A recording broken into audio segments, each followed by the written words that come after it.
नमस्कार। Naruto universe की कहानियों में आज हम एक और कदम आगे बढ़ा रहे हैं। हाँ, आज बात करेंगे एपिसोड 2 की। बिल्कुल, एपिसोड 2 जिसका नाम है मेरा नाम कोनोहामारू है। हाँ, पहला एपिसोड जहाँ खत्म हुआ था, मतलब नारुतो ने वो कमाल कर दिखाया था, उसकी ठीक बाद की ये कहानी है।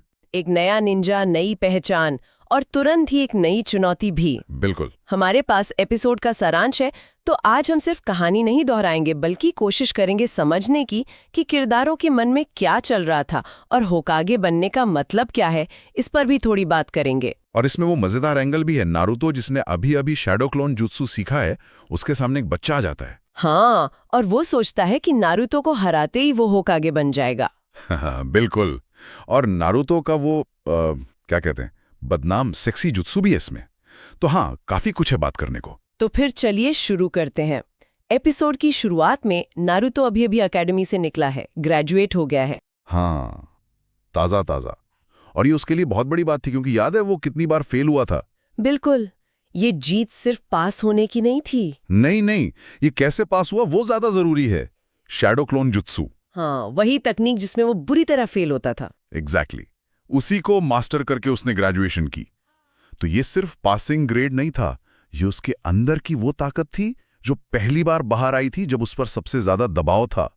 तो वो इसी नई पहचान के साथ शायद थोड़े एटीट्यूड में भी गांव में घूम रहा है। हाँ, थोड़ा अकड़ के। और तभी एंट्री होती है कोनोहामारू की। पहली बार में तो लगता है कोई आम सा बच्चा है, थोड़ा जिद्दी सा। लेकिन वो आम नहीं है, यहीं पे ट्विस्ट है। वो है तीसरे होकागे का पोता। अच्छा, ये बात उसे एकदम अलग बना देती है। हाँ, सोचिए, गांव का सबसे बड़ा लीडर, उसका पोता। ये सिर्फ पहचान नहीं, एक बोझ भी है। सब उसे होकागे के पोते की तरह देखते होंगे, कोनोहामारू की तरह नहीं। और शायद इसी पहचान से निकलने के लिए या बस बचपने में उसकी एम्बिशन भी कम नहीं, उसे भी होकागे बनना है। हाँ, बनना तो है, लेकिन प्लान देखो उसका। प्लान तो एकदम सीधा है, नारुतो को हराओ, होकागे बन जाओ। हाँ हाँ, यहीं पर चीजें मजेदार हो जाती हैं।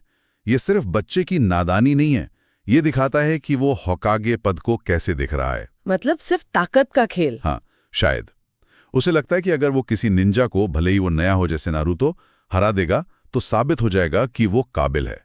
शायद वो अपने दादा की छाया से निकलना चाहता है। उसे ये समझ नहीं आया कि होकागे का मतलब ताकत से कहीं ज्यादा जिम्मेदारी और इज्जत है। बिल्कुल, अभी वो समझ नहीं है उसमें। तो फिर होता है वो आमना सामना। कोनोहामारू पूरी तैयारी से आता है, नारुतो पर अटैक करता है। हाँ, उसे लगा होगा कि बस अभी दिखाता हूं मैं कौन हूं। लेकिन होता क्या है, नारुतो तो बड़े आराम से जैसे खेल रहा हो उसके हमलों से बच जाता है। हाँ, और वो बेचारा दीवार में जा टकराता है। हाँ हाँ, ये सीन सिर्फ कॉमेडी नहीं है, ये साफ दिखाता है कि कोनोहामारू अभी कितना कच्चा है। बिल्कुल। उसकी तकनीक, उसकी समझ, सब एकदम बेसिक लेवल पर है। और दूसरी तरफ ये नारुतो की नई स्किल भी दिखाता है। हाँ, वो अब वो अकेडमी वाला फेलियर नहीं रहा। उसने ट्रेनिंग की है, मुश्किल झेली है, वो जुत्सु सिखा है। भले ही नया है, पर कोनोहामारू से तो काफी आगे है। जिस आसानी से वो बचता है, उसमें कॉन्फिडेंस झलकता है। लेकिन नारुतो ने सिर्फ उसे हराया नहीं। सही कहा। इसके बाद जो हुआ वो इस एपिसोड का सबसे अहम हिस्सा है।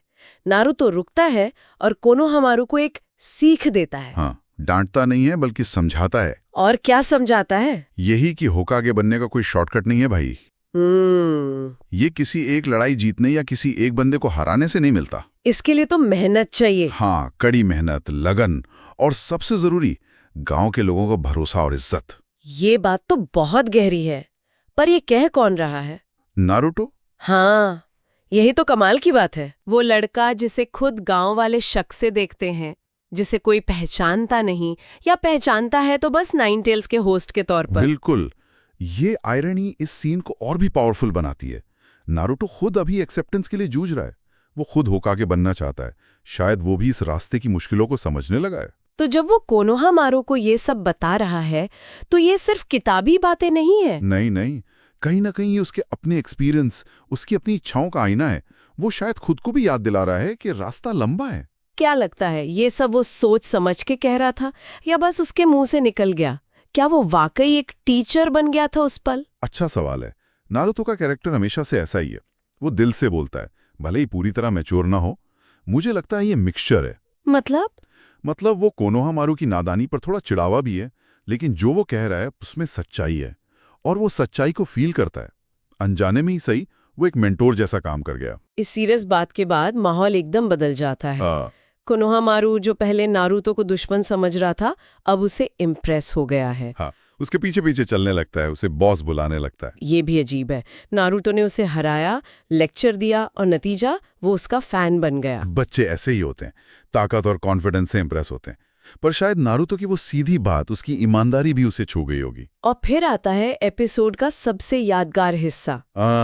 Sexy jutsu. हाँ, नारुतो कोनोहामारू को ये तकनीक सिखाता है। सिखाता है कहना शायद ठीक नहीं, वो यूज करता है और कोनोहामारू कॉपी करने लगता है। अच्छा, हाँ, कॉपी करता है। हाँ, और फिर दोनों मिलकर शरारतें करते हैं। बिल्कुल, लोगों को परेशान करना, मुसीबत खड़ी करना, ये सीन कॉमिक रिलीफ है, पर ये उनके रिश्ते के बारे में भी कुछ कहता है। ये थोड़ा अजीब नहीं लगा? अभी अभी नारुतो इतनी बड़ी बड़ी बातें कर रहा था, होकागे, मेहनत, सम्मान, और अगले ही पल सेक्सी जुत्सु से हंगामा। अरे ये नारुतो है, वो परफेक्ट थोड़ी है, वो अभी भी बच्चा है, शरारती है।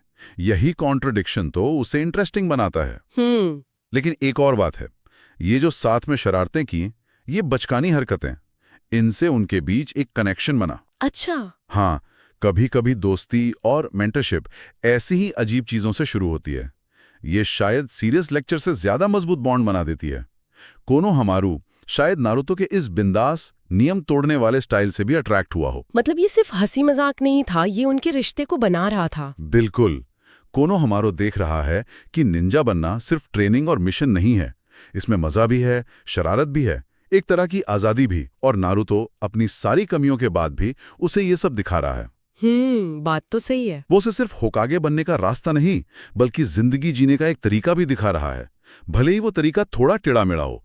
और इस सब हंगामे के बाद एपिसोड के आखिर तक कोनोहामारू में सच में एक बदलाव दिखता है। वो सिर्फ नारुतो का फैन नहीं रह जाता। हाँ, वो नारुतो की इज्जत करने लगता है, सिर्फ उसकी ताकत के लिए नहीं, शायद उसके उसूलों के लिए भी। वो समझ जाता है कि होकागे बनना है तो मेहनत करनी होगी। हाँ, शॉर्टकट वाला आइडिया छोड़ देता है वो। और वो नारुतो को अपना कॉम्पिटिटर भी मानने लगता है ना? बहुत जरूरी पॉइंट है ये। अब वो नारुतो को सिर्फ हराना नहीं चाहता, वो उसके जैसा बनना चाहता है और फिर उससे आगे निकलना चाहता है। ये एक हेल्दी कंपटीशन की शुरुआत है। बिल्कुल। वो अब नारुतो से इंस्पिरेशन ले रहा है, उसे सिर्फ एक रुकावट नहीं समझ रहा। उसने नारुतो में एक आइडियल भी देखा और एक गोल भी। तो अगर हम इस एपिसोड की इंपॉर्टेंस को देखें तो ये सिर्फ एक फिलर एपिसोड नहीं है। नहीं, बिल्कुल नहीं। ये नारुतो यूनिवर्स में कुछ बहुत बेसिक चीजें सेट कर रहा है। जैसे कि पहली बात, जैसा हमने कहा, नारुतो की वो अनजाने में मेंटर बनने की काबिलियत। वो खुद सीख रहा है पर दूसरों को इंस्पायर कर सकता है। हाँ, ये उसके लीडर बनने के सफर का शायद पहला कदम था। दूसरा, ये मेहनत बनाम शॉर्टकट वाली थीम को मजबूती से लाता है जो पूरी सीरीज में चलेगी। और तीसरा, ये हमें कोनोहामारू से मिलवाता है जो आगे चलकर एक इम्पोर्टेंट कैरेक्टर बनेगा। हाँ, उसका अपना डेवलपमेंट भी चलेगा नारुतो के साथ। और हाँ, सेक्सी जुत्सु, ये उस ह्यूमर को भी सेट करता है जो नारुतो सीरीज का हिस्सा है, सीरियस मोमेंट्स को बैलेंस करने के लिए। ये एपिसोड दिखाता है कि कहानी कहने के लिए हमेशा बड़े विलेन या बड़ी लड़ाइयों की जरूरत नहीं होती। किरदारों की छोटी छोटी बातें, उनके रिश्ते, ये भी कहानी को गहरा बनाते हैं। तो संक्षेप में कहें तो नारुतो ग्रेजुएट हुआ, अपनी नई ताकत महसूस की। हाँ, उसका सामना हुआ कोनोहामारू से, होकागे के पोते से, जिसने उसे चैलेंज किया। नारुतो ने उसे आसानी से हरा दिया, लेकिन फिर उसे असली मतलब समझाया, होकागे बनने का। कोई शॉर्टकट नहीं, सिर्फ मेहनत और सम्मान। फिर दोनों ने मिलकर सेक्सी जुत्सु से थोड़ी शरारतें की, जिससे उनके बीच एक अजीब सा रिश्ता बना। और आखिर में कोनोहामारू नारुतो की इज्जत करना सीखता है, उसे अपना कॉम्पिटिटर मानता है और खुद मेहनत करने का फैसला करता है। एकदम परफेक्ट समरी। ये एपिसोड एक पुल जैसा है, नारुतो के एकेडमी के दिनों और उसके असली निंजा बनने के सफर के बीच का पुल। ये दिखाता है कि सीखना सिर्फ क्लासरूम में नहीं होता और प्रेरणा कहीं से भी मिल सकती है। और यहीं से निकलता है हमारा आज का आखिरी विचार। एपिसोड ने दिखाया कि होकागे बनने का कोई शॉर्टकट नहीं, पर इसने हमें सोचने पर मजबूर किया कि इंस्पिरेशन असल में काम कैसे करती है। हाँ, ये सवाल इंटरेस्टिंग है। क्या कोनोहामारू सिर्फ नारुतो की ताकत से इंप्रेस हुआ या उस नो शॉर्टकट वाले लेक्चर से? या फिर उन दोनों ने जो साथ में शरारतें की, वो जो अजीब सा कनेक्शन बना, उसका ज्यादा असर हुआ? क्या किसी को इंस्पायर करने के लिए सिर्फ ज्ञान देना या पावर दिखाना काफी है? या कभी कभी साथ में हंसना, कोई बचकानी हरकत करना, या बस किसी के खुलेपन का ज्यादा गहरा असर होता है? ये सोचना वाकई मजेदार है कि नारुतो ने बिना कोशिश किए ही कोनोहामारू को कितना कुछ सिखा दिया। बिल्कुल, ये हमें याद दिलाता है कि प्रभाव और प्रेरणा अक्सर अनजाने में अनौपचारिक तरीकों से आते हैं। हो सकता है कोनोहामारू के लिए होकागे बनने की असली इंस्पिरेशन नारुतो का वो लेक्चर नहीं, बल्कि उसके साथ बिताया वो शरारतों वाला दिन था। हाँ, ये रिश्तों और सीखने की कॉम्प्लेक्सिटी को दिखाता है। और यही चीज नारुतो की कहानी को इतना रियल और इतना आकर्षक बनाती है।